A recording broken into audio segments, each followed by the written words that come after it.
Patay naman po matapos tadtarin ng saksak ang isa pong lalaki sa Zamboanga City. Pasintabi po.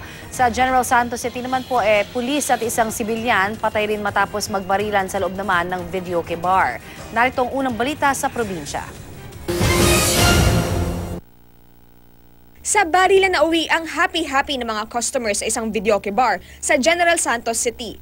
Kapwa patay ang customer na kinilalang si alias JR at ang pulis na si PO2 Ray Florendo. Base sa paunang investigasyon, dahil sa sobrang kalasingan ay nagpaputok ng baril si alias JR sa loob ng bar. Pinaputokan din ito si PO2 Florendo nang rumesponde ang pulis. Sa kabila ng tinamong tama ng bala, nagawa pang makaganti ng pulis at napatay si alias JR. Sunog na bangkay na ng matagpuan ng isang grade 6 student sa bayan ng Pio Duran, Albay. Bukod sa sunog, ibinitin pa ang labi. Mismong kapatid ng biktima ang nakakita sa labi. Bago natagpuan ng bangkay, isang linggong naiulat na nawawala ang biktima.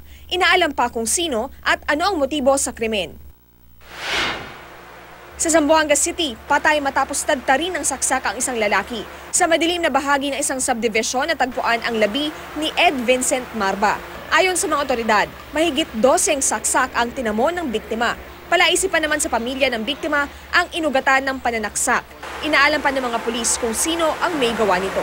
Para sa unang balita, Victoria Tulad, reporting.